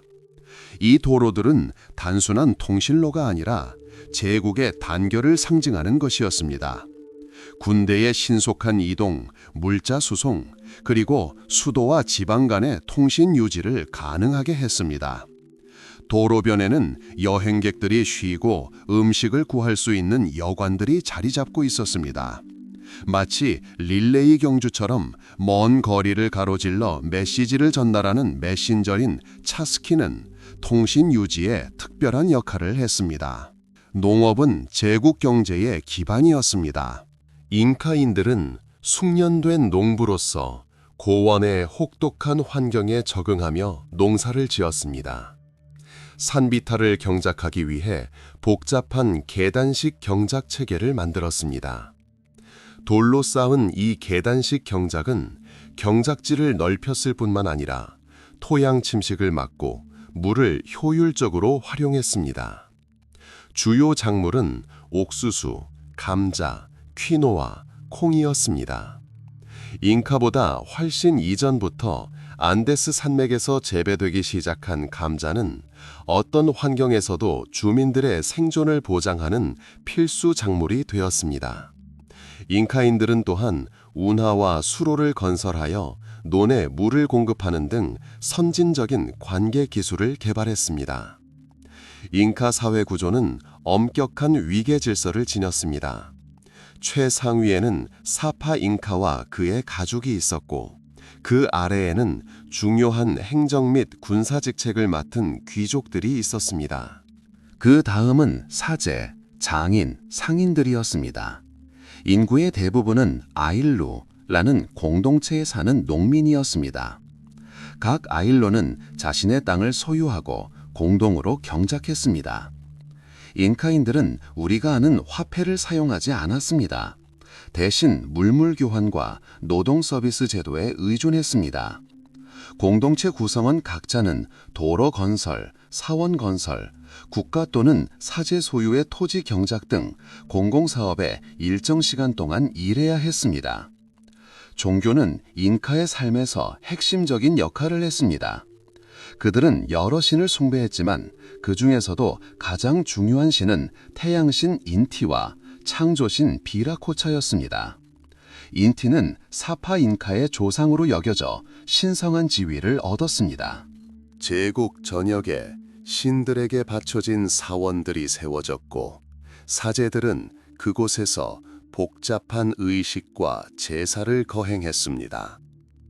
다른 문화권만큼 인신공향이 널리 퍼지지는 않았지만 중요한 의식이나 자연재해와 같은 특별한 경우에 인신공향이 이루어졌습니다. 잉카인들은 숙련된 금속 세공인이기도 했는데 특히 금과 은을 많이 사용했습니다. 이 금속들은 경제적 가치보다는 종교적, 상징적 가치가 더 컸습니다. 금은 태양의 땀으로, 은은 달의 눈물로 여겨졌습니다. 금은 정교한 장신구, 제사용품, 그리고 신전에 보관된 신상들을 만드는 데 사용되었습니다. 대부분의 잉카인들의 일상생활은 농업과 공동체 생활에 밀접하게 연관되어 있었습니다. 그들은 지역에 따라 돌이나 진흙으로 지은 소박한 집에서 살았습니다. 그들의 식단은 주로 옥수수, 감자, 채소, 그리고 가끔 라마나 알파카 고기를 먹었습니다. 옷은 라마와 알파카 털로 만들었습니다. 삶은 자연의 순환과 공동체의 책임에 따라 결정되었고 측정되었습니다. 제국의 통치는 효과적이었음에도 불구하고 약점을 안고 있었습니다. 정복 지역의 불만, 내부 갈등, 그리고 위대한 통치자 파차쿠텍과 그의 아들 투팍 인카 유판키의 죽음 이후 중앙 관력의 약화는 미래의 격변을 위한 토대를 마련했습니다. 아타우알파와 우아스카르 형제 사이의 내전으로 제국이 약화되었던 이 내부 불안정기에 최초의 유럽 함선이 등장했습니다. 놀라운 조직력, 뛰어난 공학기술, 그리고 심오한 영성을 지닌 잉카 제국은 역사에 지울 수 없는 족적을 남겼습니다. 그 유산은 장엄한 도시의 폐허, 계단식 논, 예술, 그리고 안데스 사람들의 기억 속에 살아 숨쉬고 있습니다. 잉카 제국은 인간의 천재성이 자연과 조화를 이루며 어떻게 놀랍도록 복잡하고 아름다운 사회를 창조할 수 있는지를 보여주는 증거입니다. 잉카 제국의 장엄함을 탐험한 후 계단식 논과 석조 도시들이 여전히 경외심을 불러일으키는 모습을 감상한 후 우리의 이야기는 북쪽으로 뻗어나가 광활하고 다채로운 북미 대륙으로 향합니다. 남쪽 이웃 국가들만큼이나 광활하고 다채로운 이 대륙에는 수많은 토착민들이 살았으며 각자 독특한 삶의 방식을 개척하고 다양한 자연 환경에 적응해 왔습니다. 북극 툰드라부터 햇살 가득한 사막과 울창한 숲까지 펼쳐진 이곳에서 수많은 문화가 발전했습니다. 비록 남미 문명만큼 기념비적인 업적을 이루지는 못했지만 인류 역사를 이해하는 데 있어 그 중요성은 결코 뒤지지 않습니다. 북미 대륙 전체와 마찬가지로 정착 역사는 긴 이동으로 시작됩니다. 최초의 인류는 먼 옛날 두 대륙을 연결했던 베링 육교를 건너 아시아에서 이곳으로 이주한 것으로 여겨집니다. 이는 수만 년 전 빙하가 지구의 대부분을 덮고 있던 시기에 일어났습니다. 모든 아메리카 원주민의 조상인 이 초기 정착민들은 숙련된 수렵 채집인이었습니다. 그들은 천천히 이동하며 새로운 영토를 정복하고 가축대를 따라가며 새로운 식량원을 찾아 나섰습니다. 고인도 시대로 알려진 시기는 최초의 인류가 도착한 이후 기원전 약 1만 년 전까지를 아우릅니다. 당시 세상은 지금과는 매우 달랐습니다. 기후가 점차 변하고 빙하가 녹고 지형이 변형되었습니다. 이 시기 사람들은 작고 이동성이 높은 집단을 이루어 살았습니다. 그들의 삶은 자연, 계절의 순환, 그리고 동물들의 이동과 밀접하게 연관되어 있었습니다. 그들의 주된 직업은 매머드나 들소와 같은 대형 동물을 사냥하고 야생식물, 열매, 뿌리를 채집하는 것이었습니다. 이 시기에 가장 유명한 고고학 유적지 중 하나는 클로비스 문화입니다. 이 문화는 독특한 돌 화살촉과 창촉이 처음 발견된 뉴멕시코주 클로비스시에서 유래했습니다. 화살촉은 화살대에 더 잘 고정될 수 있도록 홈이 파인 특징적인 형태로 고대 사냥꾼들의 뛰어난 기술과 전문성을 보여줍니다. 클로비스족은 북미 전역에 널리 분포되어 있어 뛰어난 적응력과 새로운 땅을 탐험하는 능력을 보여주었습니다. 또한 가죽을 가공하는 스크레이퍼와 사냥감을 도살하는 칼 등 다른 도구도 사용했습니다. 삶은 고되었지만 이들은 혹독한 환경에서도 생존하고 번영하는 방법을 찾아냈습니다. 시간이 흐르면서 기후가 변하고 대형 동물군이 멸종하면서 고대 사냥꾼들의 생활 방식도 변화하기 시작했습니다. 더욱 다양한 식량 획득 방식으로 전환되기 시작했습니다. 약 1만 년 전 고고학자들이 고대 시대라고 부르는 시기에 인류는 새로운 자원을 적극적으로 이용하기 시작했습니다. 그들은 어업, 소형 동물 채집, 그리고 더욱 다양한 식물성 식량 개발에 더욱 집중하기 시작했습니다. 이는 장구한 세월 동안 점진적으로 진행되었으며 이는 미래의 문화적 변혁을 위한 토대를 마련했습니다. 기원전 5000년경 일부 지역에서는 그보다 훨씬 일찍 인류 역사에서 가장 중요한 단계 중 하나인 농업의 출현이 시작되었습니다. 흔히 신석기 혁명으로 불리는 이 과정은 북미에서도 일어났지만 중동보다 다소 늦었습니다. 사람들은 야생식물을 재배하기 시작했고 점차 새로운 품종을 선택하고 개량했습니다. 많은 북미 사람들의 주식이 된 최초의 작물 중에는 옥수수, 콩, 호박이 있었습니다. 세 자매로 알려진 이 식물들은 식단의 기반을 형성했고 좌식 생활을 촉진했습니다. 농업의 출현은 인류의 삶에 지대한 영향을 미쳤습니다. 이제 안정적인 식량 공급원을 확보하면서 사람들은 한 곳에 정착할 수 있게 되었습니다. 이로 인해 영구적인 정착지가 생겨났고 도자기와 같은 새로운 기술이 개발되었으며 더욱 복잡한 사회 구조가 형성되었습니다. 점차 더 큰 공동체가 형성되고 더욱 견고한 주거지가 건설되었으며 교역망이 발달했습니다. 삶의 이동이 줄어들면서 지식이 축적되고 대대로 전승될 수 있게 되었습니다. 올맥, 마야, 아즈텍과 같은 위대한 문명이 메소아메리카에서 번성했던 반면 북미는 독자적인 발전 경로를 따라 발전했습니다.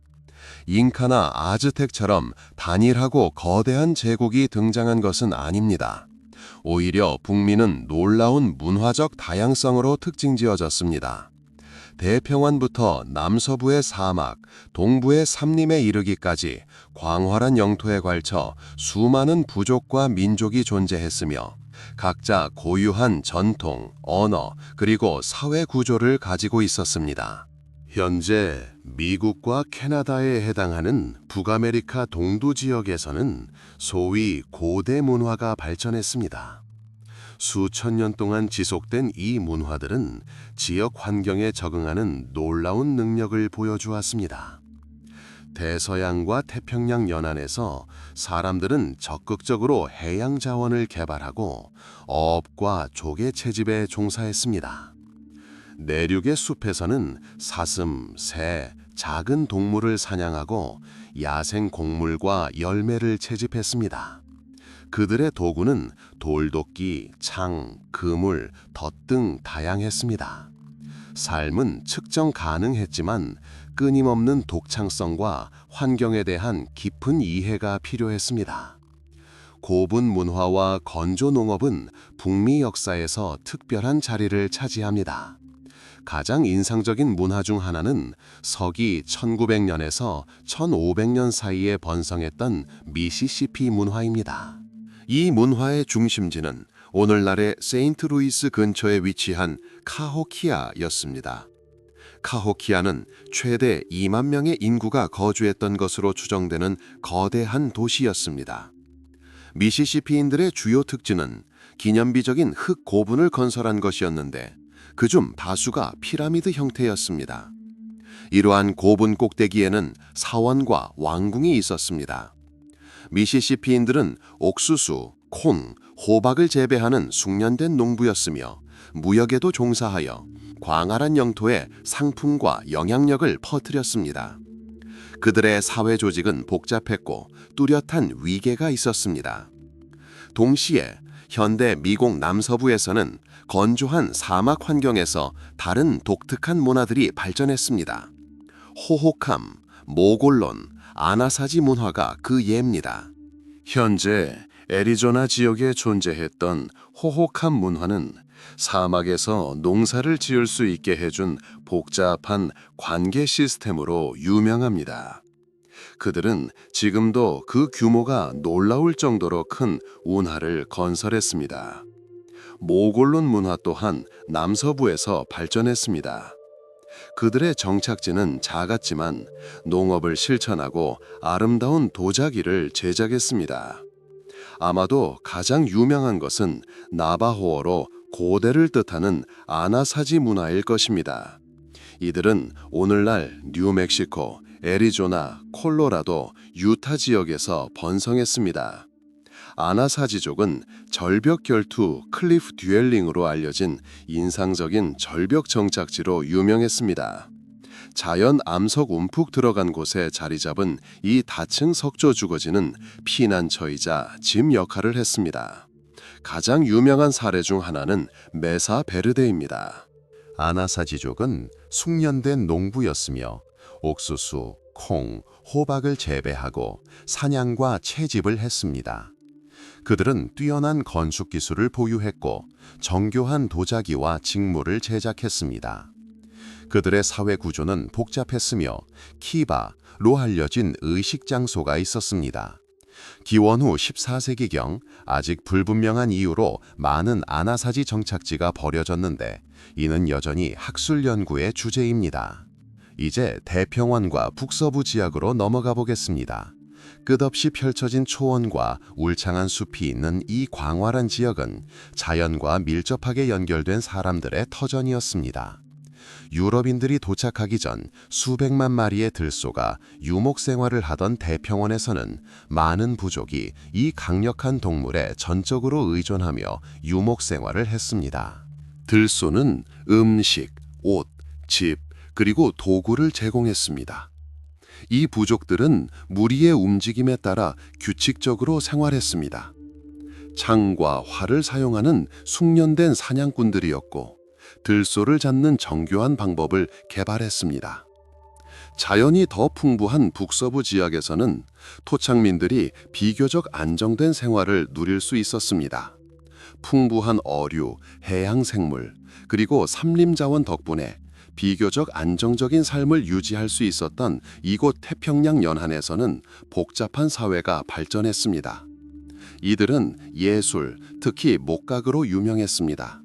삼나무로 장엄한 토템포를 만들고 집과 배를 장식했습니다. 사회 구조는 종종 위계적이었고 신분과 부의 상속체계가 발달했습니다.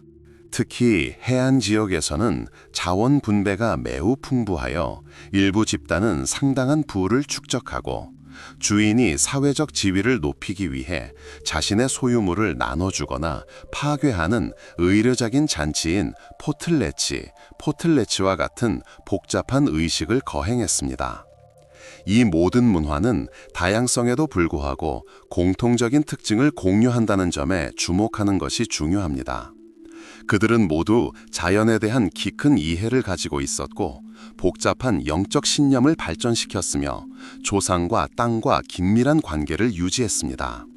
그들의 삶은 조화와 자연에 대한 존중이라는 원칙에 기반을 두었습니다. 그들은 독특한 기술을 개발하고 오늘날까지도 감탄을 자아내는 예술 작품을 창조했으며 다양한 환경에 적응하는 사회를 건설했습니다. 요약하자면 유럽인들이 도착하기 전 북미는 다양한 문화가 뒤섞인 모자이크와 같았으며 각 문화는 인류 역사에 고유한 기여를 했습니다.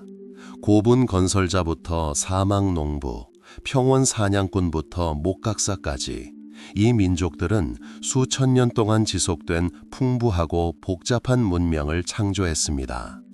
그들의 업적, 삶의 방식, 영성, 이 모든 것은 우리가 공유하는 과거의 중요한 부분입니다. 이러한 문화를 연구함으로써 우리는 미국의 역사뿐만 아니라 인간 천재성의 본질, 즉 적응하고 창조하며 세상과 조화를 이루는 능력을 더 잘 이해할 수 있습니다. 이러한 유산은 오늘날까지 이어져 인간 경험의 복잡성과 문화적 다양성 보존의 중요성을 일깨워줍니다. 콜럼버스 이전의 아메리카 대륙을 탐험하며 유럽인들이 도착하기 훨씬 전부터 이 대륙에서 번영했던 다양한 문화를 탐험해 보겠습니다. 이전 편에서는 메소아메리카와 남아메리카의 위대한 문명, 웅장한 도시와 복잡한 사회 구조를 남긴 민족들에 대해 살펴보았습니다. 이제 북쪽으로 향해 북미로 향합니다. 그곳에서 우리는 또 다른 놀라운 문화의 모자이크를 발견하게 될 것입니다. 각 문화는 고유한 방식으로 환경에 적응하고 고유한 전통을 발전시켜 왔습니다. 오늘은 활기차고 중요한 두 문화 복합체, 미시시피 문화와 푸에블로 문화의 세계를 깊이 파고들어 보겠습니다.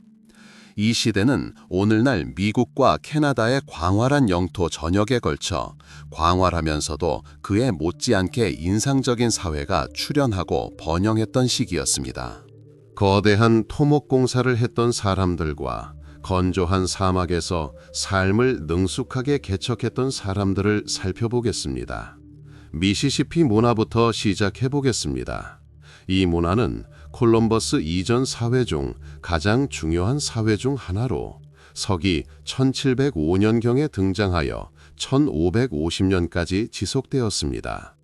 이 문화의 중심지는 오늘날 일리노이주 세인트루이스 근처에 위치한 장엄한 카호키아였습니다. 카호키아는 단순한 도시가 아니라 당시 멕시코 이북에서 가장 큰 정착지 중 하나였던 진정한 대도시였습니다. 전성기였던 1205년에서 1200년경 카호키아의 인구는 1만 명에서 2만 명 사이, 어쩌면 그 이상이었을 수도 있습니다. 당시 북미에서는 엄청난 규모였습니다. 미시시피 문화의 핵심 특징 중 하나는 거대한 흙무덤의 건설이었습니다. 손으로 직접 만든 이 흙무덤은 다양한 용도로 사용되었습니다. 어떤 것은 장례용이었고 어떤 것은 사원과 족장을 위한 의식용 단이었습니다. 카호키아에서 가장 유명한 흙무덤은 소위 몽크스 마운드로 아메리카 대륙에서 가장 큰 흙구조물 중 하나입니다. 14에이커가 넘는 면적에 높이가 30m가 넘습니다.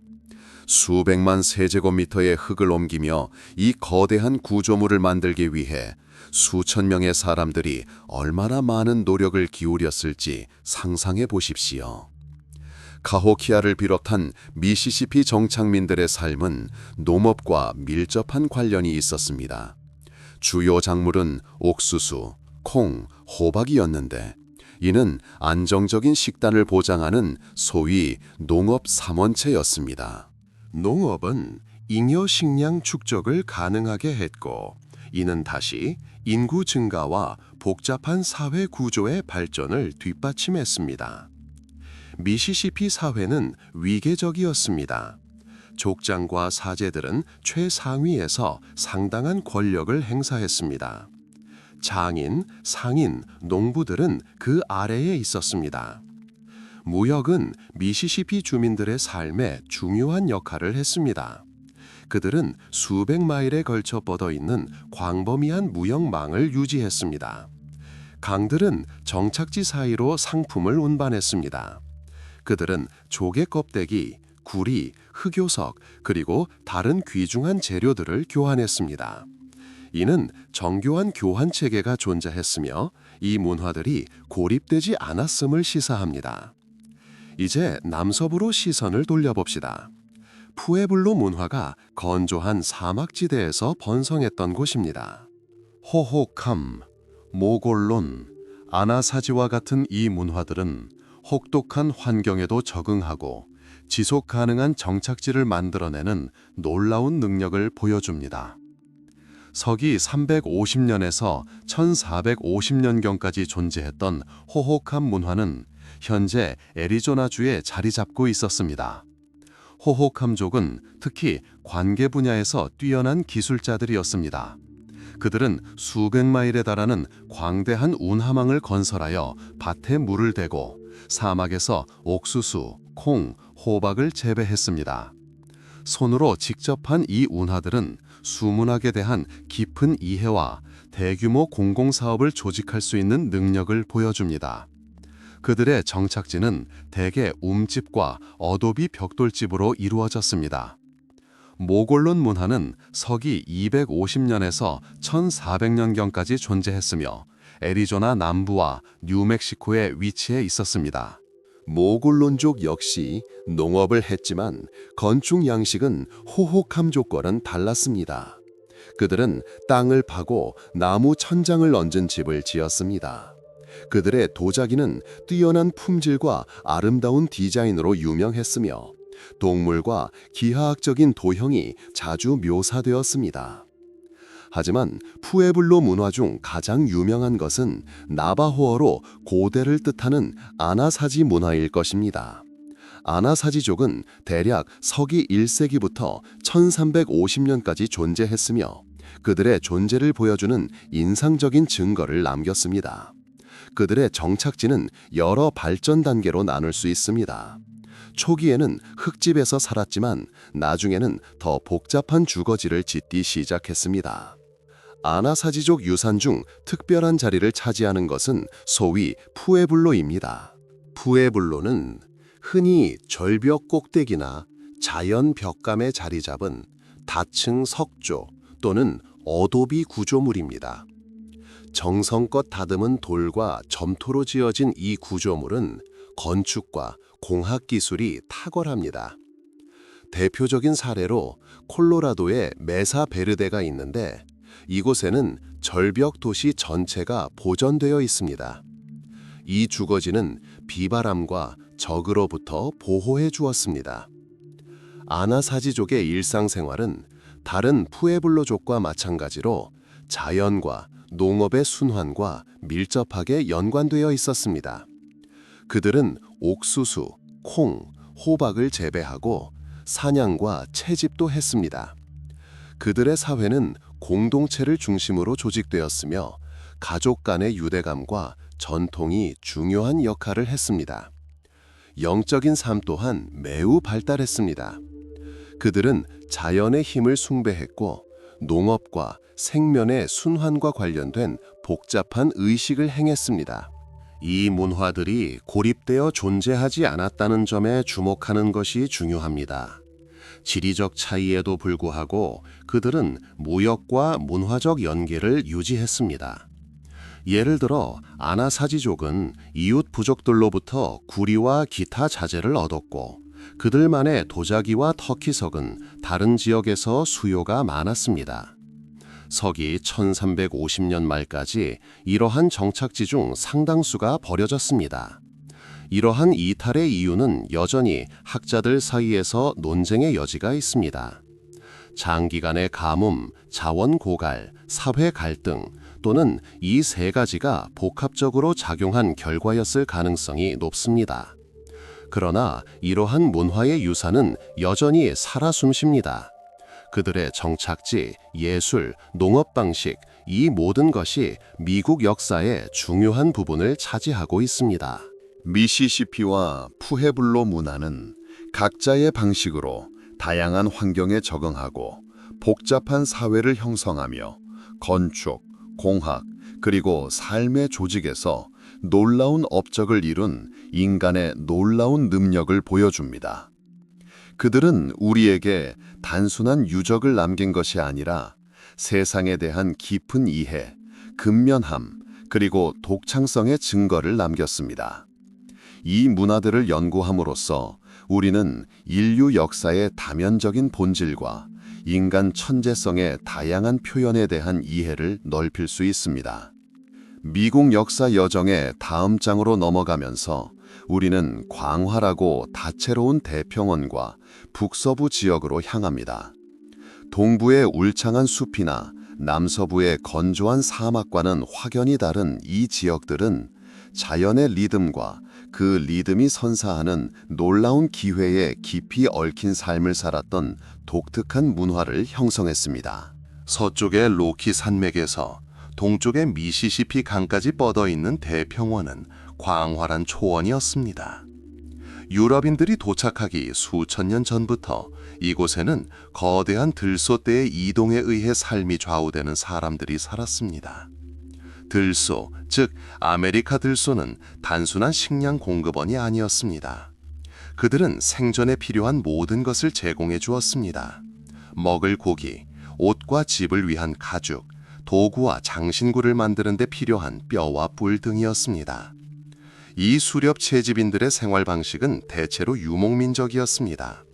그들은 들소대를 따라 평원을 가로질러 이동하며 들소들에게 더 좋은 방목지를 찾아 결과적으로 자신들에게 더 풍부한 사냥감을 찾아다녔습니다. 이러한 집단의 거주지는 이동이 편리하도록 이동성이 뛰어난 경우가 많았습니다. 가장 잘 알려진 거주 형태 중 하나는 티피였습니다. 티피는 들소 가죽으로 만든 크고 원뿔 모양의 텐트로 긴 장대 틀 위에 얹어놓은 형태였습니다. 이 티피는 평원의 환경에 놀라울 정도로 잘 적응했습니다. 강풍, 여름의 더위, 겨울의 추위로부터 몸을 보호해 주었고 조립과 해체가 쉬웠습니다. 그러한 환경에서의 삶에는 자연에 대한 깊은 이해, 동물의 발자국을 읽고 날씨를 예측하고 효과적으로 팀을 이루어 일하는 능력이 필요했습니다. 들소 사냥은 위험했지만 필수적이었습니다. 사냥꾼들은 창, 활, 화살, 그리고 특수 기술을 사용하여 들소 무리를 함정에 빠뜨리거나 절벽에서 떨어뜨렸습니다. 성공적인 사냥은 오랫동안 식량을 공급했을 뿐만 아니라 옷, 신발, 조리도구, 그리고 기타 여러 필수품을 만드는 데 필요한 재료도 제공했습니다. 대평원 사회는 일반적으로 친족 관계로 연결된 작고 이동성 있는 집단으로 조직되었습니다. 리더십은 종종 지혜, 경험, 그리고 집단의 안녕을 보장하는 능력에 기반했습니다. 영적인 삶은 자연과 들소에 대한 경외심과 밀접하게 연관되어 있었습니다. 많은 의뢰와 제의는 성공적인 사냥, 건강, 그리고 주변 세계와의 조화를 목표로 했습니다. 샤먼은 인간 세계와 영계 사이의 중개자 역할을 하며 중요한 역할을 했습니다. 대륙 북서쪽 태평양 연안에는 울창한 숲과 풍부한 해양 자원이 펼쳐져 있었습니다. 이곳에서는 독특한 문화가 발달했고 그들의 삶은 자연과 밀접하게 연관되어 있었지만 완전히 다른 환경에서 이루어졌습니다. 하이다족, 츠미시족, 콰키우틀족, 노투카족과 같은 북서부 부족들은 풍부한 식량 덕분에 비교적 안정적인 정착 생활을 했습니다. 바다는 풍부한 어류, 특히 연어와 해양 포유류의 보고였습니다. 숲은 건축, 사냥, 공예에 필요한 목재를 제공했습니다. 이 부족들은 예술과 복잡한 사회 구조로 유명했습니다. 그들은 크고 튼튼한 삼나무 집을 짓고 정교하게 조각된 토템폴로 장식했습니다. 토템폴은 단순한 장식이 아니었습니다. 시족의 소속을 상징하고 조상의 이야기를 들려주며 사회적 지위와 영적 신념을 반영했습니다. 북서부 예술은 선명한 색상, 정교한 무늬, 그리고 까마귀, 독수리, 고래, 곰과 같은 동물의 양식화된 이미지가 특징이었습니다. 북서부 사회는 위계 질서가 강했습니다. 족장과 귀족이 최고 권력을 휘두르고 그 뒤를 자유민이, 그리고 어떤 경우에는 노예가 이어받았습니다. 족장들이 명예와 지위를 높이기 위해 귀중품을 나눠주거나 파괴함으로써 부와 관대함을 과시하는 대규모 잔치인 포틀레치와 같은 의식이 중요한 역할을 했습니다. 이러한 의식은 단순한 축하 행사를 넘어 부의 재분배와 사회적 유대 강화의 기제 역할을 했습니다. 특히 연어 낚시는 그들의 경제와 생활 방식의 근간이었습니다. 연어는 겨울 동안 보관하기 위해 말리고 훈제하고 염장했습니다. 물고기 외에도 조개와 게를 채취하고 사슴과 다른 산림 동물을 사냥했습니다. 이러한 문화가 고정된 것이 아니었다는 점을 이해하는 것이 중요합니다.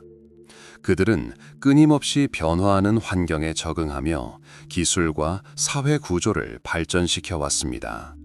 예를 들어 평원 주민들은 결국 유럽인들이 가져온 말을 받아들였고, 이는 그들의 삶의 방식을 근본적으로 바꾸어 사냥의 효율성을 높이고 더 먼 거리를 이동할 수 있게 했습니다. 북서부 지역에서는 무역과 장인 정신의 발달로 고향을 넘어 훨씬 더 가치 있는 명품들이 탄생했습니다.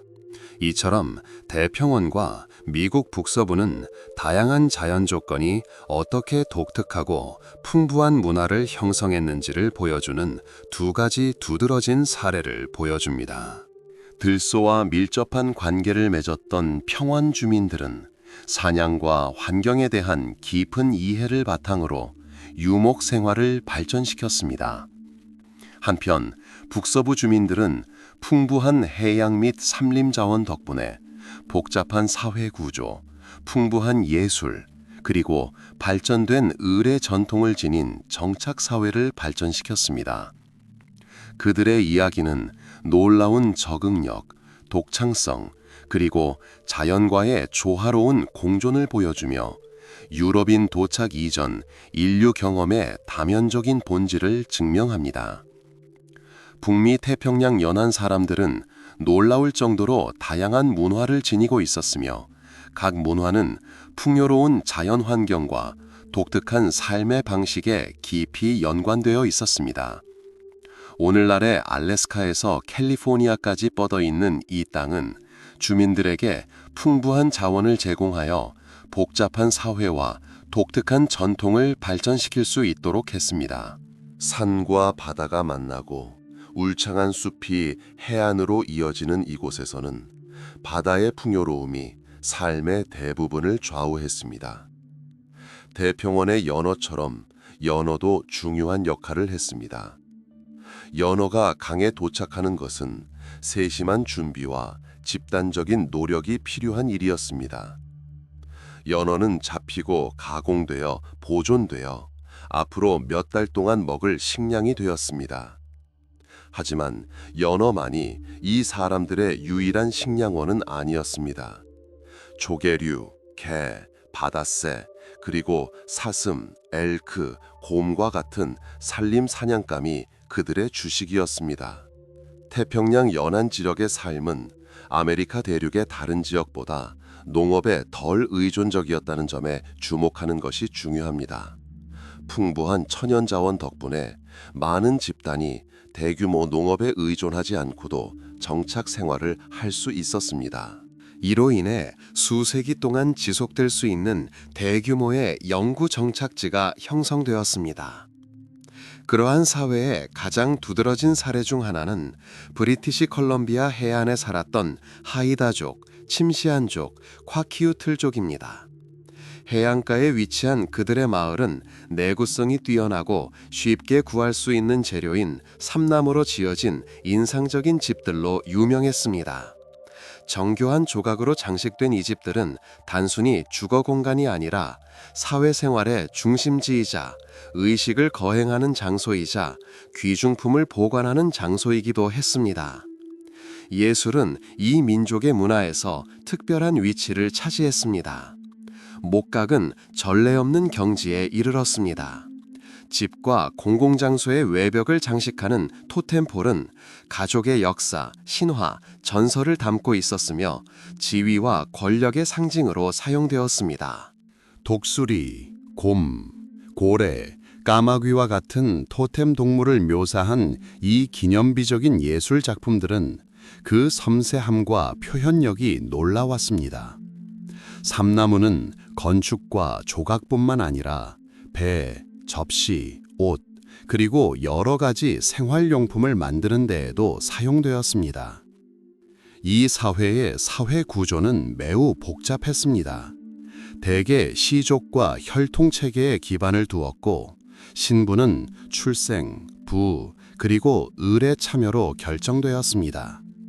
족장은 권력과 권위를 행사하는 특별한 역할을 했지만 그들의 권력은 주로 부를 분배하고 공공행사를 주관하는 능력에 기반을 두었습니다. 사회 조직의 가장 인상적인 표현 중 하나는 퍼틀레츠였습니다. 이는 족장들이 손님들에게 선물을 나누어 줌으로써 부를 과시하는 성대한 잔치이자 의식이었습니다. 포틀레츠는 단순한 축하 행사를 넘어 시족 간의 유대감을 강화하고 지위와 토지 또는 자규에 대한 권리를 확인하는 복잡한 사회적 의례였습니다. 수백 명의 손님이 이 의식에 참석할 수 있었고 나눠지는 선물에는 귀중한 목공예품, 직물, 보석, 심지어 이 행사를 위해 특별히 제작된 물건까지 포함되었습니다. 남쪽 캘리포니아에는 미워크족, 포모족, 추마시족과 같은 다른 부족들이 살았습니다. 그들의 생활 방식 역시 환경과 밀접한 관련이 있었지만 그들만의 독특한 특징을 가지고 있었습니다. 그들은 바다 자원을 적극적으로 활용하여 조개와 물고기를 채집했고 숲과 계곡에서 사냥과 채집을 통해 식물성 식량을 얻었습니다. 예를 들어 추마시족은 정교하게 제작된 카누로 유명했는데 이 카누 덕분에 바다를 항해하고 해안에서 멀리 떨어진 곳에서도 식량을 채집할 수 있었습니다. 그들의 정착지는 해안을 따라 자리 잡고 있었고 주변 부족들과 상품을 교환하는 복잡한 무역 시스템을 발전시켰습니다. 오리건과 워싱턴 같은 태평양 연안 내륙 지역에도 다양한 민족이 거주했습니다. 그들은 삼림 자원을 개발하고 사냥을 하고 강에서 고기를 잡았습니다.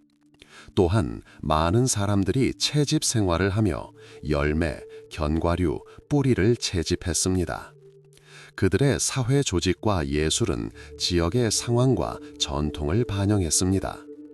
이러한 문화가 고립되어 있지 않았다는 점을 강조하는 것이 중요합니다. 다양한 집단 간에는 발달된 무역 네트워크가 존재하여 상품, 사상, 기술의 교류가 가능했습니다. 예를 들어 해안에서 생산된 예술품은 내륙까지 도달할 수 있었고 내륙에서 채굴된 희귀 자원은 해안까지 도달할 수 있었습니다. 이 사람들이 자연과 어떻게 상호작용했는지에 특히 주목해야 합니다. 그들의 삶은 자연의 순환 속에 조화롭게 녹아들어 있었습니다. 그들은 조수의 간만과 동식물의 이동을 이해하고 이러한 리듬에 따라 삶을 구성했습니다. 환경에 대한 그들의 지식은 심오했으며 대대로 전해졌습니다. 이 문화권들은 메소아메리카나 안데스 산맥처럼 웅장한 석조 도시를 건설하지는 않았지만 사회 조직, 예술, 그리고 환경 적응 분야에서 이룬 업적은 그에 못지않게 컸습니다. 그들은 주변 세계에 대한 깊은 이해를 바탕으로 복잡한 사회를 만들어냈고 풍부한 문화유산을 남겼습니다. 목각, 직조, 보석 등 그들의 예술은 단순한 장식이 아니라 깊은 상징적, 영적인 의미를 담고 있었습니다. 그것은 그들의 세계관, 조상과의 관계, 그리고 자연과의 관계를 반영했습니다. 이 민족들은 수천 년에 걸쳐 진화하며 점차 그들만의 독특한 전통과 삶의 방식을 발전시켜 왔습니다. 그들의 역사는 놀라운 적응력, 독창성, 그리고 자연과의 조화로운 공존으로 점철되어 있습니다.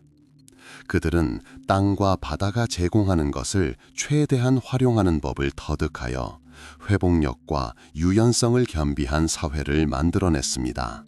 풍부한 천연 자원을 활용한 그들의 삶의 방식은 복잡한 사회 구조, 예술, 그리고 영적 수행을 발전시킬 수 있도록 했습니다.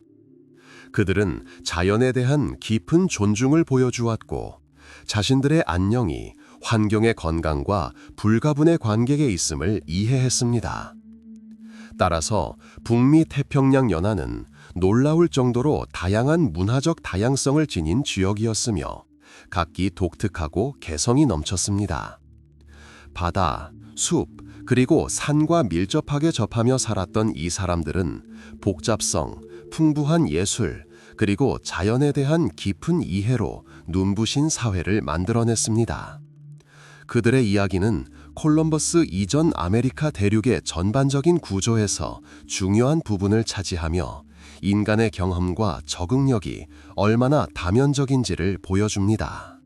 오늘 우리가 탐험한 세계는 놀라운 대조와 심오한 업적으로 가득했습니다. 우리는 수천 년을 거슬러 올라가는 여정에 올랐습니다. 최초의 인류가 어떻게 이 땅에 발을 디뎠는지, 그리고 그 후손들이 어떻게 단계적으로 복잡하고 독특한 문명을 건설했는지 관찰했습니다. 고대 유적지에서 그 흔적을 찾아볼 수 있는 최초의 수렵 채집인부터 석조 도시와 정교한 통치 체계를 남긴 장엄한 제국에 이르기까지 이 긴 역사의 모든 단계는 지혜와 독창성으로 가득 차 있습니다. 옥수수, 콩, 호박처럼 단순하지만 필수적인 작물에서 시작된 농업으로의 전환이 사람들의 삶의 방식을 어떻게 영원히 변화시켰는지 살펴보았습니다. 이를 통해 사람들은 정착하여 영구적인 정착지를 건설하고 나중에는 웅장한 도시를 건설할 수 있었습니다. 메소아메리카에서는 문명의 어머니로 불리는 올맥족을 만나 후대 문화의 토대를 마련했습니다.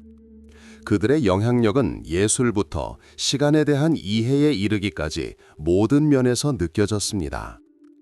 그 후 마야 도시 국가들이 번영하면서 우리에게 신비로운 문자 체계, 놀라운 천문학적 지식, 그리고 걸작 건축을 남겼습니다. 그들의 유산은 오늘날에도 여전히 영감을 주고 있습니다. 멕시코의 심장부로 가서 아즈텍 제국의 위용, 호숫가 수도 테노치티틀란, 복잡한 사회 조직, 그리고 심오한 종교적 신념을 직접 경험했습니다. 그리고 물론 남쪽 안데스 산맥으로 향했는데 나스카와 차빈 같은 초기 문명이 예술과 건축에 독특한 흔적을 남긴 곳이었습니다. 이러한 발전의 정점은 태양의 아이들이라 불리는 잉카 제국이었습니다. 잉카 제국은 유명한 도로, 계단 신동업, 그리고 쿠스코의 수도를 갖춘 광대한 타완틴수유 제국을 건설했습니다. 하지만 미국은 단순히 거대한 제국들만 있는 곳이 아닙니다. 우리는 북미 문화의 광활한 다양성도 탐험했습니다. 다양한 지형에 적응했던 고대인들부터 카호키아와 같은 중심지를 건설한 미시시피의 고분 건설자들, 그리고 아나사지, 호호캄, 모골론과 같은 사막 푸에블로 농부들까지 그들의 도시와 정착지는 여전히 사람들의 상상력을 사로잡습니다. 우리는 대평원 주민들이 들소와 조화롭게 살아가는 법을 어떻게 터득했는지, 그리고 태평양 연안 주민들이 바다의 풍요로움을 활용하여 복잡한 사회를 어떻게 만들었는지 살펴보았습니다. 이들 문화는 규모나 지리적 위치에 관계없이 콜럼버스 이전 아메리카 대륙의 모자이크에 고유한 기여를 했습니다. 그들은 고유한 신앙 체계, 예술 형태, 그리고 자연과 소통하는 고유한 방식을 발전시켰습니다. 그들은 놀라운 적응력, 독창성, 그리고 환경에 대한 심오한 이해를 보여주었습니다. 농업, 건축, 천문학, 수학, 그리고 사회 조직 분야에서 그들이 이룬 업적은 중요하고 독특했습니다. 이 민족들은 유럽인들과 충돌하기 훨씬 전부터 그들만의 삶을 살았고 그들만의 법에 따라 발전하며 풍부하고 다양한 문화를 창조했다는 점을 기억하는 것이 중요합니다. 그들의 역사는 인간의 천재성, 회복력, 그리고 지식 추구의 역사입니다. 그들은 우리에게 그들의 존재를 뒷받침하는 물질적 증거뿐만 아니라 후손들과 이 땅 자체에 살아 숨쉬는 영적인 유산도 남겼습니다. 이 유산은 단순한 고고학적 발견이나 역사적 사실의 집합체가 아닙니다. 이는 인류가 자연과 조화를 이루며 살아갈 때, 지식과 전통을 소중히 여길 때, 그리고 지속 가능하고 조화로운 사회를 만들고자 노력할 때 어떤 역량을 발휘할 수 있는지를 보여주는 증거입니다. 수천 년 동안 사람들이 어떻게 이 땅에 살고 번영하며 자신의 흔적을 남길 수 있었는지에 대한 이야기입니다. 유럽인들이 마주하게 될 세계는 바로 이 풍부하고 다면적인 세계였습니다. 고대 전통, 복잡한 사회 구조, 그리고 자연에 대한 심오한 이해로 가득한 세계였습니다. 이미 상당한 발전 단계에 도달한 세계였습니다. 이 시기를 연구함으로써 우리는 미국을 단순한 신대륙이 아니라 수천 년의 역사를 지닌 땅으로 그들의 업적이 우리의 깊은 존경과 관심을 받을 만한 민족들이 살았던 땅으로 바라볼 수 있습니다. 시간 여행을 통해 평화와 이해의 감각을 되찾으시길 바랍니다. 인간 경험의 무한한 다양성을 되새기고 과거의 이야기에 귀 기울임으로써 우리가 얼마나 많은 것을 배울 수 있는지 되새겨 보시기 바랍니다. 콜럼버스 이전 아메리카 대륙의 이야기는 회복력, 독창성, 그리고 세상과의 깊은 연결에 대한 이야기입니다. 이 이야기는 끝나가고 있지만 그 유산은 여전히 살아 숨쉬며 인간 정신의 위대함을 일깨워 줍니다.